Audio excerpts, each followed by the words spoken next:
Welcome back to another episode of Magic's in the Mess, the go-to podcast for ambitious women ready to stop pretending, start aligning, and finally build success your way. I'm your host, Danielle McKinley, speaker, business and wealth strategist, and your go-to problem-solving hype girl. Here, we'll help you unlock powerful mindset shifts, discover your magic, and bring your dream life into reality. Each week, I'll deliver raw stories, proven business strategies, and powerful transformations with industry leaders to activate the magic in you. So if you're ready to ditch the pressure, the performative BS, and the noise telling you who you should be, hit subscribe and let's make some magic. Today's featured magic maker is Jessica Burgio. She's a podcast success coach, a business mentor, and the host of Unscripted, a top 1.5% podcast that goes way beyond strategy. She helps creators and entrepreneurs launch powerful shows, own their own voice, and build a brand that truly reflects who they are. I had the pleasure of meeting Jessica for the first time in real life, in the flesh, in February at the Table Experience with Haley Westfall. And let me tell you, I was instantly drawn to her energy. And what I loved the most is that the version of her in person perfectly matches who she is online and who I had been connecting with on the Instagram and social media platforms. She is truly magnetic energy, authenticity, and not only that, she's also a published author and dedicated mom who has a superpower of helping people turn pivots and uncertainty into aligned strategic action. So get ready, because this episode is about to crack open the truth about personal branding, the power of self-trust, and how to use your voice to amplify your impact. So Jessica, welcome to the show. Yes, girl. I love the little flip of the script you're doing here with your content. Let's magic make, baby. Yes. So speaking of magic makers, right? You've been through a lot of pivots in your journey. So a pivot there's always a goal. There's like some magic in the pivot. So share with us one of the most memorable pivots that you've had that uncovered the most magic for you. Ooh, we're going deep quick. I love it. You know, what's funny about pivoting is you never really know what's on the other side of a decision. So the ability to sit in that fear and take action anyways is just kind of the ethos of what I've adopted over the last 5 or 6 years. Because if I spend too much time in indecision, the fear will win and no action will get taken. And then my soul will feel sucked because I didn't follow through with the initial nudge that I had to chase something or go after something or follow through on a thought, desire, a dream, or whatever. And so about 6-7 years ago, I was in a really great spot career-wise, making the most amount of money I'd ever made in my supposedly non-lucrative career, which was in the beauty industry. I'd hit the glass ceiling that I put myself in the box, if that makes sense. Yeah. And I remember your money mindset. Yep. I remember thinking, will I be okay in 5 years if nothing changes? And the answer was no. And so I knew that it was going to get super messy before it got beautiful. And it has gotten extremely messy. And there were many times where I was like, just go back to what you know, go back to the thing that is safe and just double down on that, because everybody says that, you know, if you try to take on too many things or I could find all the proof I wanted that it wouldn't work, but instead I had to flip the script and choose to see, well, what if it did work? What if I was able to find something that worked for me, that was able to provide me the income that I at least made now, but in a way that didn't make me trade time for money the way I am now, being away from my son. And so the pain points were strong enough. You know, I want to spend more time with my kid. I don't want to be stuck behind the chair. I don't want to have capped income. Okay, well, you got to do something about it. So that's how the shift started to happen. That's where the initial pivot kind of took off. And from there, different actions were taken, and they were all extremely messy. So yeah, we're just a whole mess over here, but it's all worked out.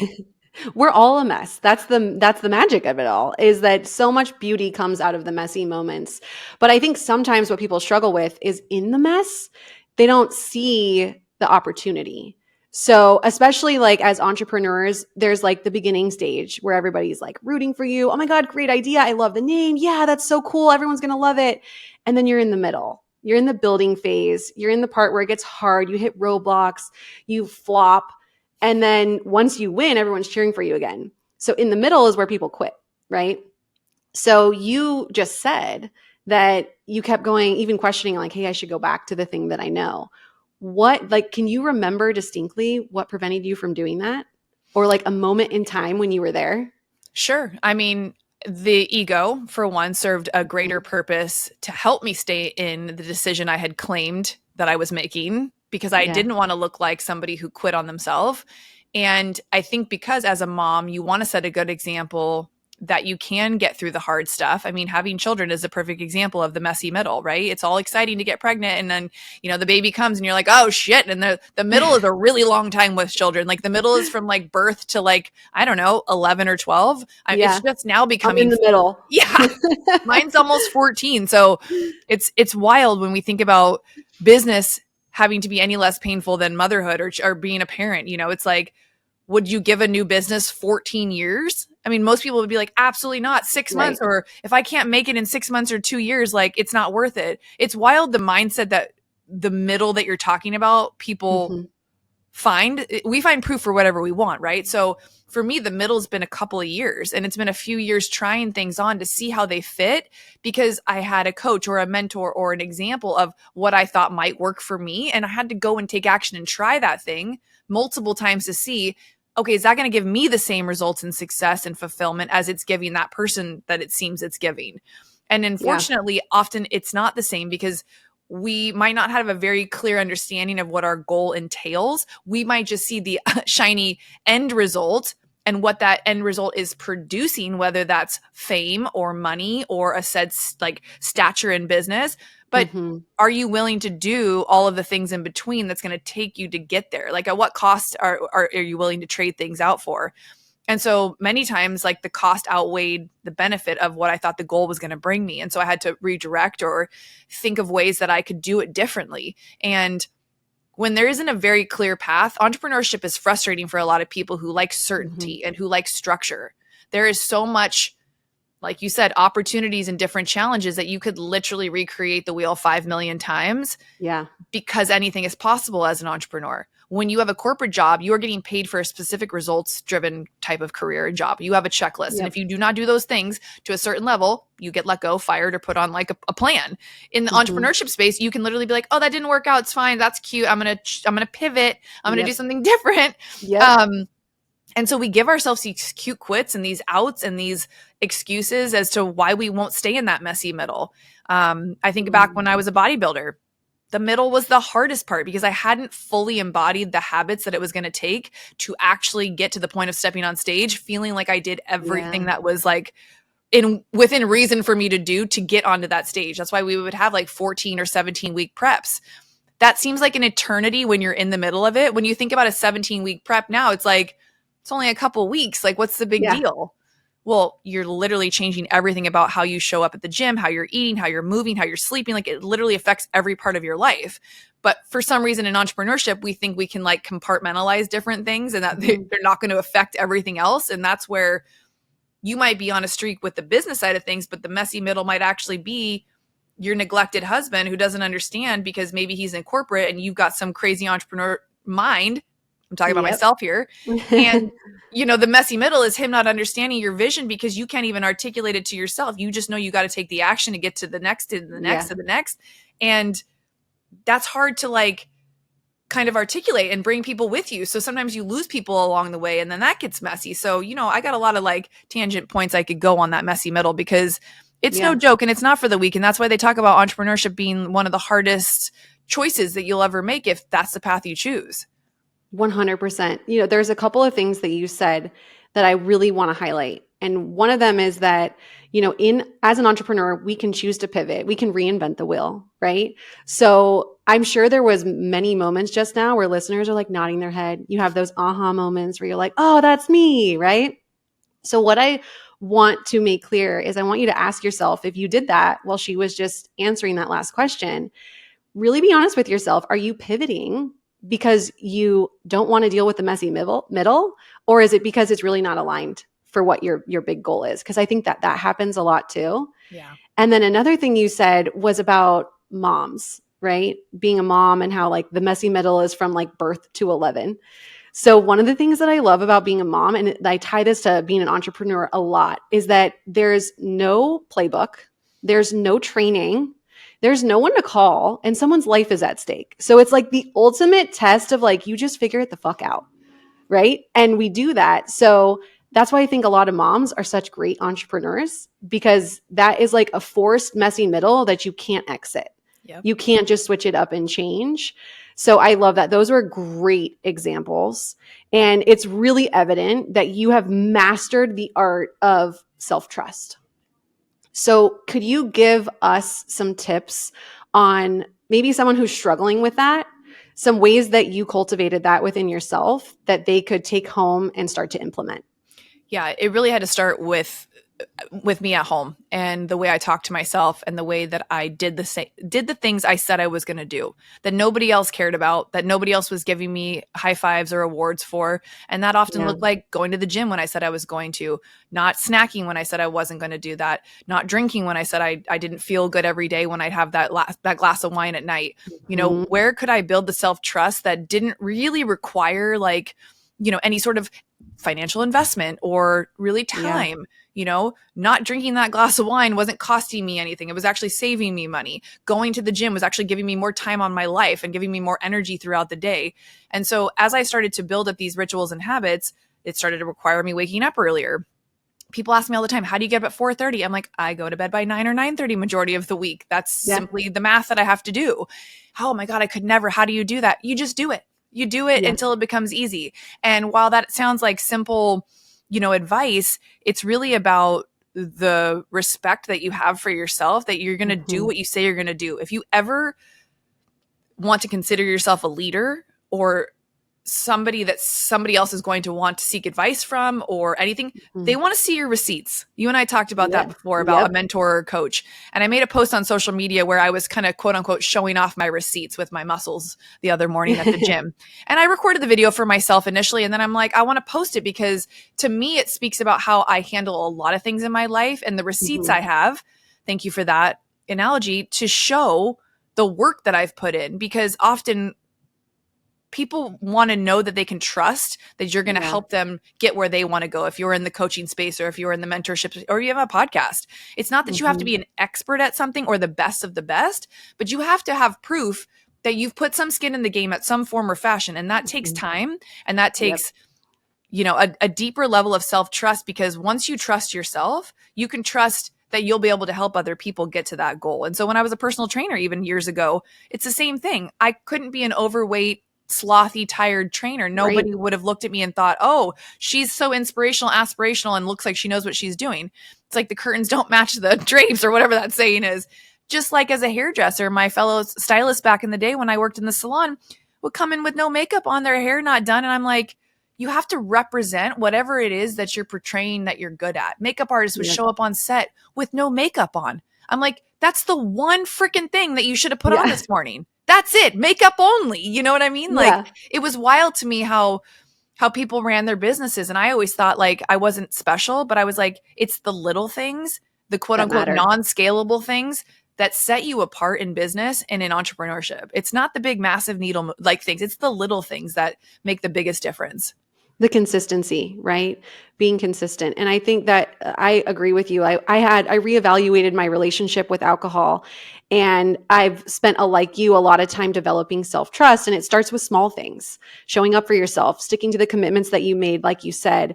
And it was really easy for me to be like, you know what? It's just not something that is a part of my daily habits anymore. It's if I want to have a drink, I'll have a drink, but it's not something that I'm not tied to that habit of that glass of wine at night. Yeah. And when you develop that muscle of self-trust, it's easy to make pivots and to really up-level yourself when you work that muscle. So those are awesome, awesome tips. And to that point, like sometimes we can't be stronger than our environment. So if you find that you're in an environment that is not supportive of the goals that you have, that's the hard, messy middle again, that you might have to find your way out of that environment in order to be surrounded by people who support your dreams and goals. Yeah. So like I go to this gym where literally my pictures from when I was in the best shape of my life are still on the wall. I posted that this morning.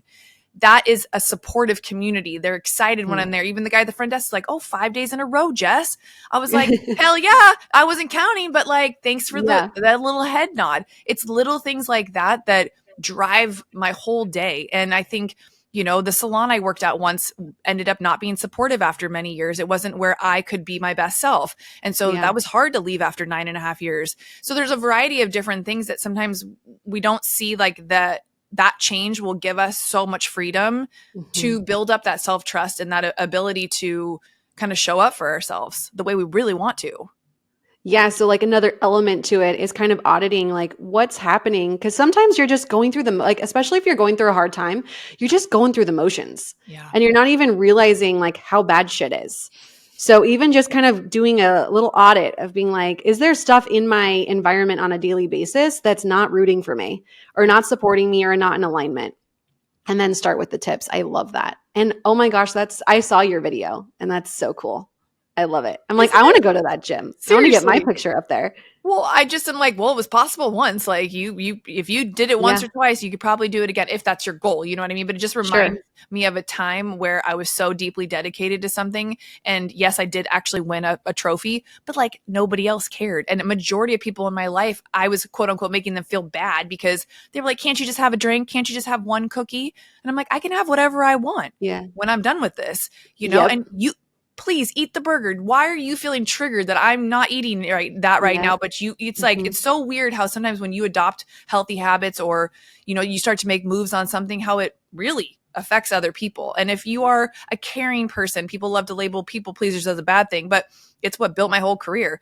It's like recovering people pleaser here. I see you. Right. But also it's like that innately is what makes you a great space holder. And I would have been a terrible hairdresser if I hadn't been a great people pleaser. So at the end of the day, I'd like talk people through like, please eat your food. It doesn't bother me. Don't let it. Same with drinking. People are affected if you don't have a drink. I was pleasantly surprised. I went for happy hour last night and the girl, I said, oh, we get into, she called it happy hour. So I just assumed alcohol. And she ordered a soda water and I was like, thank God. I was like, I'll take one too. I was like so excited that she wasn't drinking because I definitely would have been influenced. So I was like, it was one of those moments where I would have been fine having a glass of wine. But also later in the evening, I was like, I am so glad I was like bragging that I didn't drink wine. It was like a mini win, but it was actually a huge win for me. Yeah, no, it's like that shedding, right? So when you're doing things to build that self-trust, because that's really what it is, right? It shines a spotlight on others that aren't willing to do the same thing. And that's why they're triggered. And it's really hard when you're really working on yourself. And I always say, like, if I'm communicating a new boundary to you about something that's changed in my life, that's me saying I want to keep you in my life. I need you to respect it because that's where I'm going. And if you can respect it and not give me a hard time because I'm not drinking tonight, or I'm planning for something massive in my career or setting something up for my family, like, cool, we can hang, right?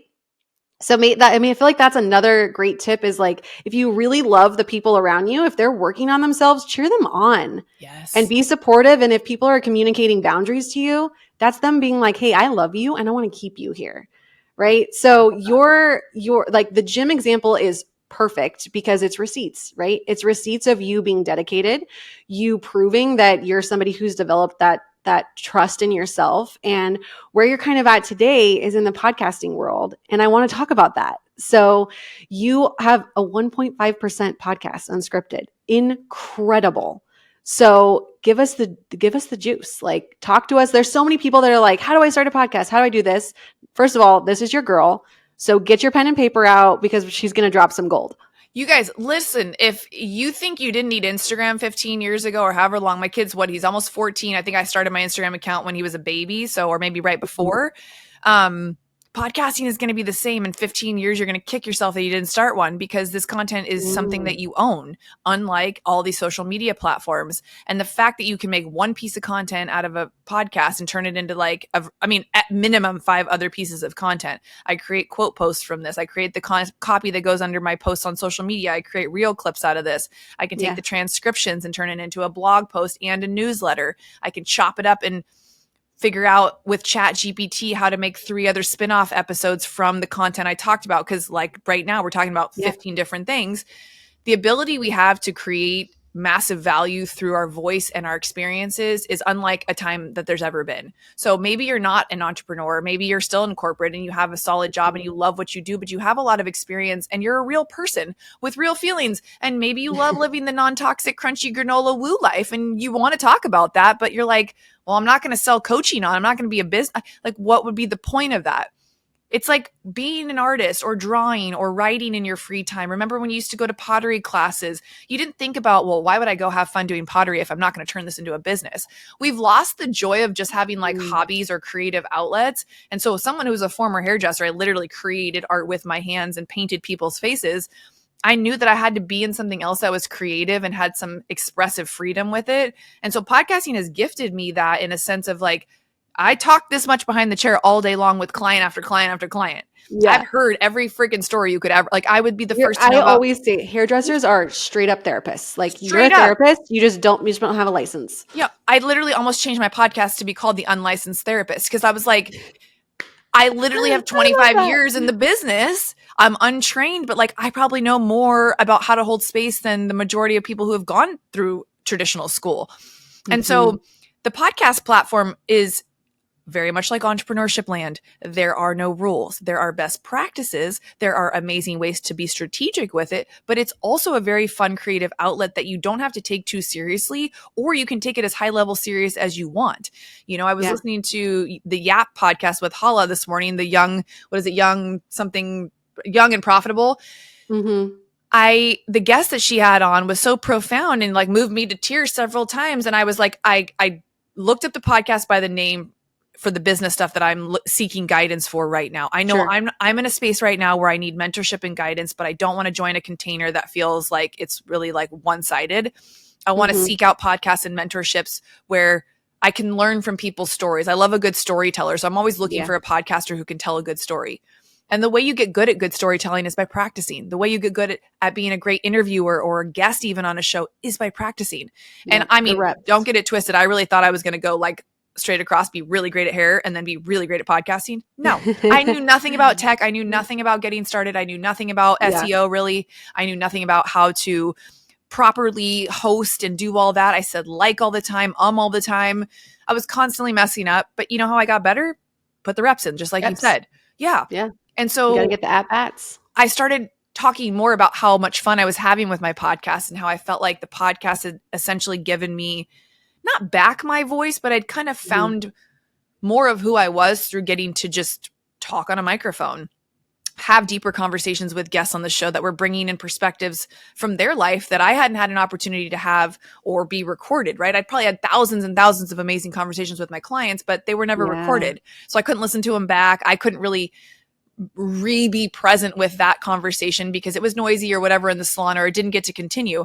But the relationships that are built through conversations are next level. So whenever anybody's on the fence about starting a podcast, I'm like, would stacking your relationship capital bank right now benefit you right now and in the future? The answer is always yes. And so always yes. No-brainer. Getting to spend 30 to 40 minutes to an hour with somebody bonds you, connects you. You know immediately, like, this is my person. I want to be cool with them forever and always, or like, not my people. Vibes don't lie. I'm going to lie and tell you that the internet flubbed out and your episode's actually not going to air. So so with that and sharing all that, I've really discovered how much we can get in our own way with starting something. And so we talk about that messy middle. Podcasting is not an immediate ROI for many people. It's really not, unless you've got another platform to leverage. It's a tough go and it's a lot of work, just like anything. And we just talked about children and how long it takes to get through that. So if you think about a podcast, are you willing to put 14 years into it? I don't know. Maybe not. I've had people come to us to launch their show that's like, I only want to have a show for 2 years.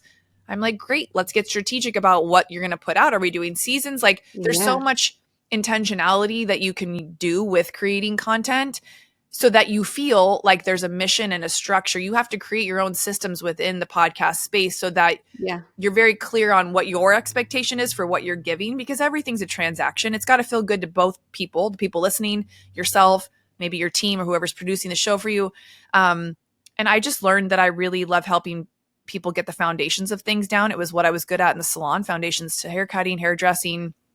And I was like, well, if you love teaching and you're obsessed with this, you've done it for a few years now, you've got some skin in the game, you got some receipts, your show has gotten to the top 1.5%, not because of downloads, but because of your consistency game. I only have like 330 plus episodes, but I'm still somehow in the top 1.5%. Like that's speaking volumes to what you can accomplish.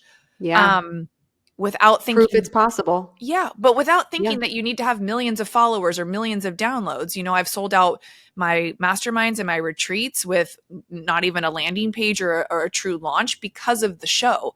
You know, I've built a rapport with people. I just literally got off a coaching call right before we hopped on to record this of a woman who literally referenced back listening to me talk with Chris Harder during the pandemic.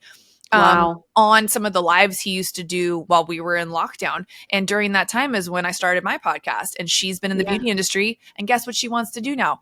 She wants to step out. She's been doing it for 30 years. She's potentially going to start a podcast. We just mapped out in an hour what her next first step is going to be, which is starting a free Facebook group. I said, if you can show up on Facebook one time a week and do a live and record it, you can prove to yourself that maybe you'll do a podcast. And like my mentor, Lori Harder, I watched her for over a year show up on Facebook every morning live with her coffee and her crazy hair. And she said out loud, I'm proving to myself that I can be consistent to do a podcast. And now she's got over 1,200 episodes and she's probably 75 million downloads. I mean, the only way you get to that is if you start and you hit your first 7 downloads and then your first 75, first 750. You know what I mean? Like you can't get there unless you start and you stay in the game. Yeah. No, I love that. And I think it's so important to your point, like it's a long game. Podcast is a long game. And I don't think anybody sugarcoats that I see, but it's the same thing as any other business model. Like don't compare your chapter 1. So like you can't compare when you were getting started to where Lori Harder was. Right. You know what I mean? Like, and everybody's journey is a little bit different. And I think too, and maybe you can shed some light on this, that it's really important that you understand your why. Like, why do you want to start a podcast? Understanding your why and having that anchor in anything that you're doing, whether it's a personal goal, a new business model, whatever it is, you got to understand it because that's your anchor that keeps you aligned. Yeah. Do you see people starting just to start because they think that it's going to be, you know, some overnight success where they're blowing up and getting popular? Like, what do you see happening? What are some of the mistakes? Because that's the messy, right? That we can help our listeners skip the line on. I think that people are starting podcasts because they think they have to, that it has to be part of their business model. And, you know, that'd be like saying you're a restaurant and you have to do delivery. You know, you don't have to do anything. If you've cornered the market on some sort of way, like you don't have to be everywhere doing everything. What is the best use of your time? What comes naturally to you that would feel effortless in a sense? You know, I love to talk. I love to record and have conversations. So I would do this no matter what. So for me, it's like hair. I would continue to do hair for free if I could, if I had all the time in the world and energy. And so therefore I knew I wanted to keep a little bit in my life still. And so podcasting has become kind of the same thing. And so for some new people, it's like, well, I should start a podcast. And I'm like, well, why? Like you just said, what's your why? Yeah. Well, everyone else having a podcast. Okay. I know I did lead with that everybody probably should create content that's theirs.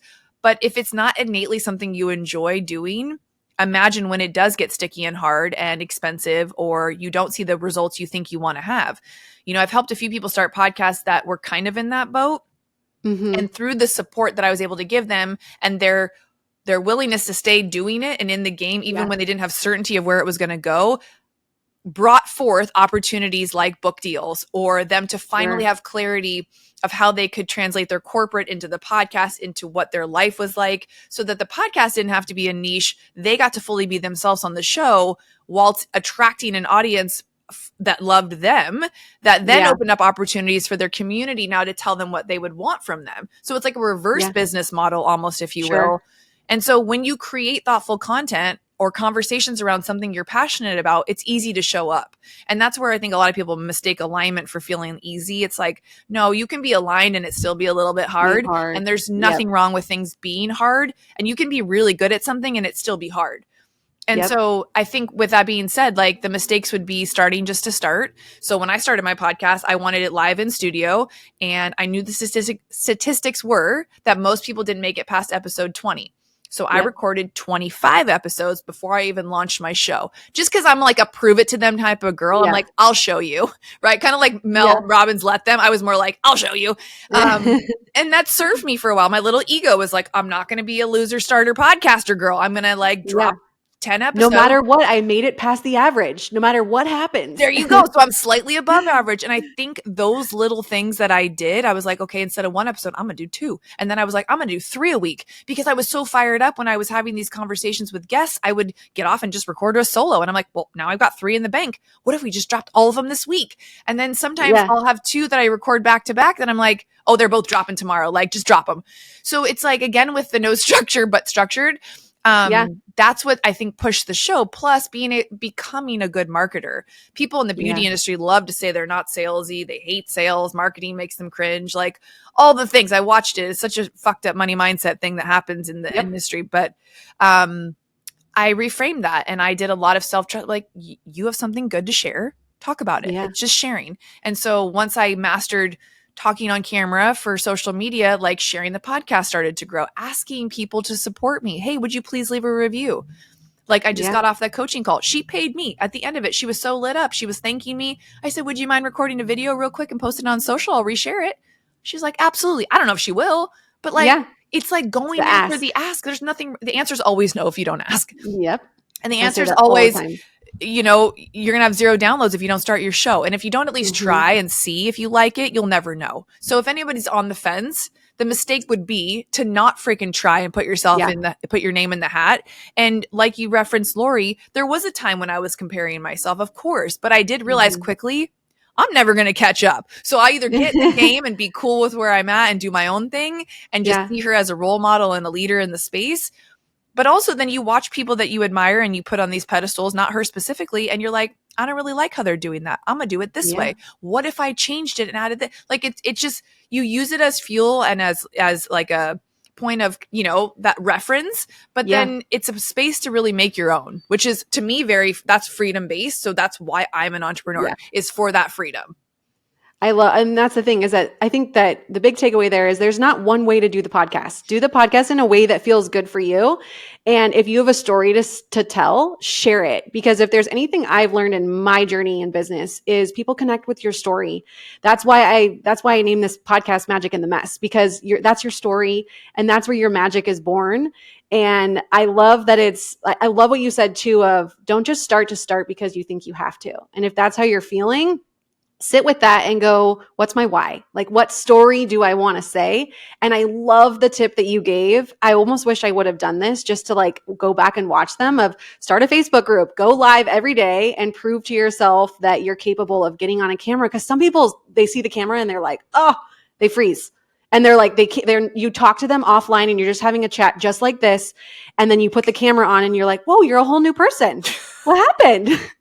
I have literally, side note, been shocked by how many people I've had on my show that I see on social media are pretty decent. I get them on the show and they're just like, bleep, bleep, bleep, bleep. And I'm like, land the plane, for God's sakes. Like, get to a point. What do we like? Well, and as a host, there's only so much you can do, right? There's only so much you can do for it. Like, they're really in the driver's seat when you're interviewing, is you're like, you got to work with what they're giving you. So yeah, I love that tip. I think that's like the biggest takeaway that came from, I mean, you gave so much gold, but that one was huge. And to go back and look at it, like, it's so fun to see. It's cringy sometimes, but it's also a nice reminder of like, see, your chapter 1 to your chapter 12 looks a lot different. Keep going. Yeah. And you guys, most of the time when I'm doing solo episodes, I'm sharing something that like I needed to tell myself in the moment. It's something that was like, got me fired up. And so I wanted to talk about it. And often now I'll put that thought into ChatGPT and I'm like, hey, make this make sense for me. Like, how can this be a universal conversation I can share with people that it'll actually make sense? Because this is what my crazy brain is dealing with right now. Help me. And so then we get this cute, I'm like, make it an 8-minute podcast, which usually turns into a 15-minute one when I riff on whatever it gives me outlines for, which is such a beautiful way to create content.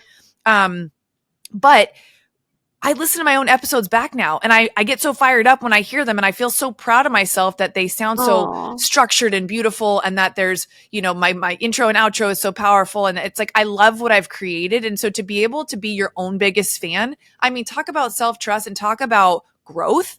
We all want people to be proud of us, but like, don't you want to be proud of yourself too? Like, that's who you should care the most about. And so when I'm at the gym at 4:30 in the morning, nobody's more proud of me than me in that moment. When I'm being a good mom, nobody's more proud of me than I am. And so things like this and creating stuff, like, you will find so much confidence and so much self-trust that it will bleed into every other area of your life, that everything else will get exponentially better. And so if that isn't a selling point for starting, I don't know what is. But there's a lot of ways to share your genius. A podcast doesn't have to be it. You could become the world's best podcast guest. There you go. Yeah. And share your magic that way. So like refine a keynote that's something that you're known for, that people can interview you really well. Don't be like the person we were talking about. Yeah. And get really solid in like your message that can help somebody in that 30 to 40 minutes and have a transformation or a takeaway that when they think of that problem, they're going to think of you next time. And you're going to be like the resource for them. And what an amazing thing to get to be for someone. And you don't have to have a podcast at all. So I really help coach on both levels to my clients of like, let's figure out your why. Is it to make an impact only? Cool. You can do that as a guest or a content creator. You don't have to have your own show. But back to the relationship capital part, I mean, it's changed the game for me. Well, and just to your point, like how many people regret not starting an Instagram 14 years ago? You know, how many people regret, like, this is aging me, but missing the .com era? Like, how many people regret those things, right? So if it's on your heart, it's there for a reason. Don't ignore it, but also do some checking to make sure that it's a fit that you'll be able to get excited about. Yeah. And don't be afraid if it's hard, because in order to do big things, you got to go through hard shit. And all you have to do is ask for help when shit's hard. It's like find the right person to hold some space for you who's done the thing. And that's why I have these one-off sessions that people can just book a call like that lady just did and get some more refinement. And she was like, I'm going to wait for your next round of the podcast course because I don't feel like I'm quite ready. And I'm like, I love this. I mean, as a salesperson also, I was like, you know, you could just join now and like maybe see what you get out of it. But she's not ready for that. It's like getting great advice at the wrong time. It's not going to land right. You need it when you need it, and you don't always know when you're going to need it. So at least this hour of clarity for her, she got a little bit of what she needed. I gave her a little homework and some like test yourself. Yeah. You're still in the game. I'll see you in like a month.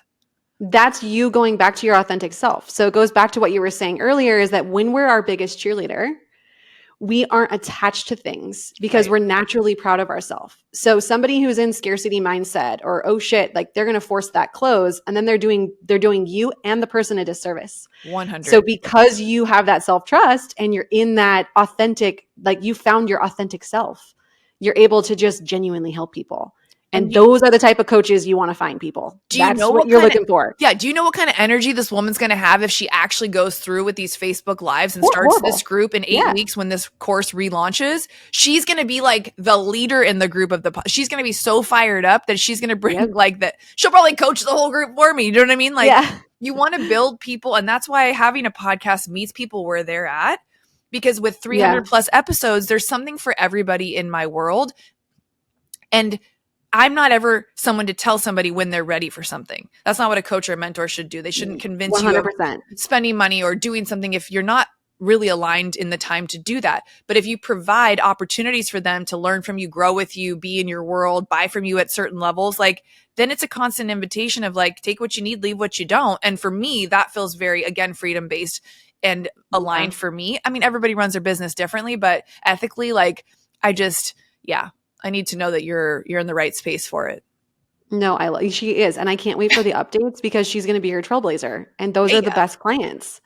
They're the most fun to work with. And you're like, they like already believe that they can win. And then they just do the things that you've already proved out. And then they see the win and it's so much fun. I mean, I always tell the joke, like when my client has been with me for years, she comes in all of a sudden, she's like, I want to color my hair black, and she's blonde, or I want bangs today. I was like, no, you need to tell me for the next 6 appointments you want bangs before I'm cutting bangs, because this is a big deal. We're not cutting bangs. You know, it's like even the littlest things. I trust that I know you're not going to like that. And you know, just little silly things like that just kind of diffuse like the pressures of like the online sales world and things like that. I look back at like, where did you trust yourself to not do something just because everyone else is doing it, or because someone told you that's what you should do? You know, I never got into extension work because I never wanted to sit with one client that long. I have ADHD. 6 hours. Yeah. No, I was like, nope, not for me. And everyone's like, oh, there's so much money in it. I'm like, that's cool. I know myself. I trust that I will make enough money doing the things I love doing and getting people in and out. So it's like, you don't always have to jump on the bandwagon. You can make something really great if you just focus on the one thing. Yeah. And sometimes you might be the disruptor. Yeah. Because you decided to do something different. Totally. And the disruptors are the ones that really crush it. So, okay. So you've had a lot of success, right? You've had success in fitness. You've had success behind the chair. You've had success as a podcast host, as a coach. What does like this version of success look like? If you were to compare it to like early wins to where you're at now, how would you summarize what success looks like for you today? It's not what everybody thinks it is. It's not a big fat bank account. It's My not favorite answer. It's not all of the shiny shit you would think it is. It's not thousands and hundreds of thousands of followers on social. It's not millions of downloads on the podcast.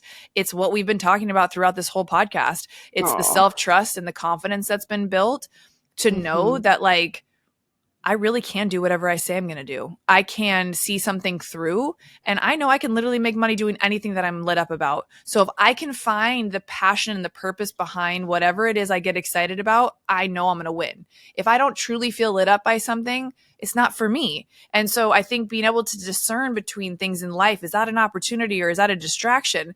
That's a huge, again, self-trust thing. And for me, that's the level of ultimate success. I trust that I can be a good mom because I've put in the time. I trust that I can be a good Yeah. partner because we've worked through some really hard shit. So while I look super successful on the outside, it's because I'm happy and because I'm in Mhm. alignment doing the things that light me up, which actually don't fall in line with a lot of stuff I've been coached to, which is to niche down, do one thing, only be known for Yeah. one thing. It's why I resisted stepping into the podcast coaching space because I got mentorship that said you should be the guru, not the course creator. There were people who were like, you stop talking about fitness. And I'm like, this is who I am. That's your story. It's my Your story story. is And powerful. it is. And so, Mhm. like when you're eager to have success in your life in a variety of different ways, you will sometimes take advice that's not for you. And that's okay. It's okay to like try things on for size. But the ultimate feeling of success is if you can find fulfillment in the things that you're doing, you will be ultimately successful. And therefore the money comes, the freedom comes. Like today I got to work at like 10:30, realized I'd locked myself out, had to drive all the way home. It was like a whole moment. And I was like, it's fine. I've Yeah. built a life and a business where shit ain't that serious anymore. And like we can Yeah. ebb and flow. And for that freedom, I'm doing the right thing. I'm in the right You're place not a right brain now. surgeon. No one's dying. It's all good. It's Take all a breath. good. And I've been able to make, and diversify my income in so many fun, amazing ways that had I listened to Mhm. somebody telling me I needed to just stick to one fucking thing, I'd have been screwed. And COVID showed me that I couldn't rely on Yeah. only one avenue to make money because my salon that I had opened 6 months before was shut down. And so I was like, it's shit or get off the pot time. So that's what pushed me to start the podcast, to then figure out what other avenues I Yeah. could bring in revenue while also incorporating my love of still doing hair, even when people were like, you need to move on. You need to do something different. Like you got it. Like that's the old version of you. I'm like, no, she's still part of me and she's who Yeah. got me here. So it's like, 100%. again, we all have to learn to discern for ourselves. And that, again, Mhm. self-trust comes in a variety of different ways. But, I journal every day with myself. Yeah. I have a very strong faith and I just show up and do the things I say I'm going to do. And everything else for that is easier. I love that answer and totally not surprised by it because it's authentic to you. So but it brought another question to my mind as you were answering that one, which is, you've had some mentors that were like, niche down, do that, like stick to one thing, become the guru. Was it you that figured out like, hey, that's just not me? Or did you finally meet somebody that saw like, hey, she's capable of executing on all of these ideas and making them all work and kind of come together? Or was it something that you followed your gut on and just ended up executing because you knew it was right for you? I mean, if we have a majority of women listening to this podcast, I just want to give us a very solid reminder that our intuition is very loud. We often don't want to Yeah. listen to it. We get these signs, we get these pings, and we're like, yeah, no, I'm not going to listen to that. We like pray Yeah. for God to give us like a variety of signs. And when he does, you're like, nah, it's cute. I'm not listening, or we ignore them and we Yeah. ignore how we feel in our body when something happens or when someone says something or when someone, whatever the case might be. And so when I started to tap more into how I was feeling around certain people or when they'd give me advice or where I felt a draw to maybe work with somebody or why do I feel jealous about what that person's doing? Like I just started to get more curious because jealousy is a very clear indicator that you want something that someone else has. It's not 100%. something bad, Yeah.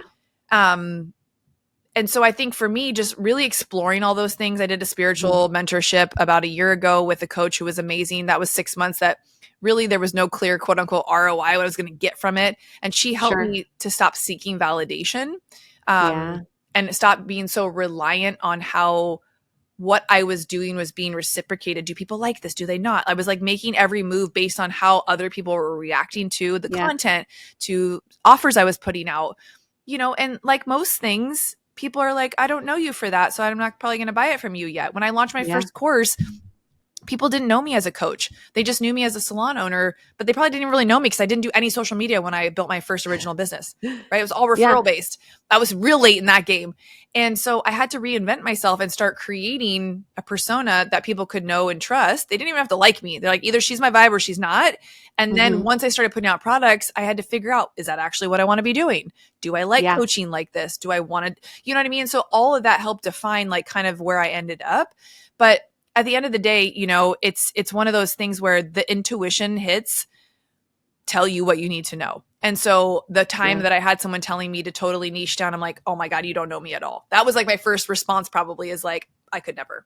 Like I've always done a multitude of things. Even when I was behind the chair, I was also a personal trainer, or I did nutrition coaching, or I started like a business where I meal prep for people. Because when I got into something, people start asking you questions. It's like you build this community by the example that you're setting. And so the things that you're passionate about can turn into a business, but you can also get really passionate about things that you might not innately have a connection to. You know, like my friend's husband is a plumber. He took it real seriously. He got real focused, and he has a multi-million-dollar business that provides the most glamorous, beautiful life for them. But what he does is not sexy. What he has to do and how he has to run his company, totally unsexy. But they have an amazing life, and he has purpose, and he has a deeper why. He solves really big, hard problems for people. Like if your toilet stops, like you're like, you got the guy on bat, like you'll pay him anything to fix that. So it's like his why. So when we look at certain things and we think we have to have these like fancy careers or jobs, or, you know, even a podcast can seem glitz and glam, but is it truly connected to the why of the impact that you're trying to make? And so for me, I had to take a on the chair. So when I would see women in the mirror look at themselves, and even though I just gave them the most beautiful blowout in color, they would be like, yeah, it looks great, but like, look at my eyes, look at my fat stomach, look at how old I look. It was always like picking themselves apart. And so I was like, how can I go from the external support to the internal work? And that took a lot, because I knew it was going to take a lot out of me to do more than what I was currently doing. And so I had to grow in capacity to make that easier, and so on and so forth. And so, you know, listening to those intuitive hits when people tell you something, you know, if you're like, hell no, it actually doesn't land with me, or you're like, okay, I'll explore that, but never being so like rooted that someone has all the answers for you. You got to own, you know, some of that too. You're not 12 anymore. You know what I mean? But even at 12, you know, someone would tell you something, you're like, you don't know anything. Who are you to tell me that? You know, like go back to being 12. Actually, I correct my statement. Go back when you did know everything. Yeah. Well, you know, and I think that something you can practice to like build that muscle, because it's again, comes back to like self-trust, right? Is really asking yourself, especially if you're up leveling or you're feeling like some friendships aren't working anymore, is really just going like, hey, what's my energy levels? Am I energized or drained? And then anchoring into, this is something I've practiced for years. Will I respect myself more or less by doing that thing? Ooh. And I'll just ask myself. And then that also gives an opportunity for your intuition to download, because sometimes it is a whisper. And if you're like really seeking it out, you're looking for this loud like answer and confirmation. And sometimes when you're really seeking it out, it can also come to you as a whisper. So I've found that when I am struggling with making a decision on something, hey, will I respect myself more or less by doing this? And just like sitting with how you feel is really great. That's so huge. This has been incredible. You are a wealth of knowledge and just overall a vibe that I like. And since we are all magic makers in this community, I love to celebrate. Like, I feel like we forget to celebrate our small wins, especially. So I always like to end with asking my guests, what is one magic moment that happened this week that you can celebrate? Oh my gosh. I think it was a combination of this morning. My mom sent me, as she does often, a meme or a reel on Instagram about the things you should be saying to your child. And it was like 4 really supportive, like comments that are, instead of like, you know, go make me proud today. One of them was like telling your kid, I saw how much effort you put into that, and I'm really proud of you for that, or something like that, rather than speaking about the results. And so, my mom sending that to me was her way of probably helping me be a better parent, but also her way of saying those things to me, I'm sure, right? Sure. In my mom's old style, weird way. And so I got to go wake my son up and share and use some of those prompts. And so it felt like such a win for me as a parent, because I'm always trying to figure out ways to support my son that I didn't maybe have, right? Like that we didn't know any better. And so I tried it on him this morning and he was like, well, I actually didn't try that hard, Mom. And I was like, oh, okay, well, shit, that backfired. I was like, well, okay, buddy, like, could we maybe put a little more effort in? Would you like better results? And he was like, yeah. I'm like, okay, good talk. So what are you going to do? He's like, well, I'll be more quiet in class today. I'm like, what a win. It's Friday. You got the next 9 days off of spring break. Go get him, kid. And we had a big hug fest and it was so lovey and like, it was a whole moment. And for me, those wins are literally everything. So that is literal magic. I love that magic moment. It's like, especially kids are such magic. They really, really are. Okay. Well, thank you so much for being here today. Tell us, where can we find you? Everyone's going to want to connect with you. So where do they go do that? Well, you guys, if you want more of this long form content, you can follow me on the podcast. It has its own Instagram page, Unscripted the podcast. There are 500 other podcasts with that name. So be sure to type in my name, which is at Jessica Burgio on Instagram. Also, I do often rant and rave on stories and I love hearing from people. So if you want to leave me like a 5-minute voice note, I will listen to it. Amazing. Okay. And I'll make sure to put all of this in the show notes too, in case you're driving or walking or not where you can, put that stuff down. Thank you so much for being a magic maker and connecting with us today.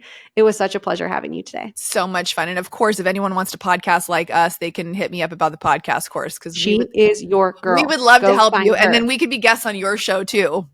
There you go. I love that. Oh, see you guys later. Bye. How incredible was Jessica? Here are some of my takeaways. Your pivot is not the problem. It's the path. You don't need permission to start using your voice. The most powerful brand you can build is the one that's rooted in who you really are. That was some of the gold and some of my tangible takeaways from Jessica. And if you were listening to this episode, nodding your head and going, oh my gosh, holy crap, that's freaking me, share this episode with somebody else who will resonate with it.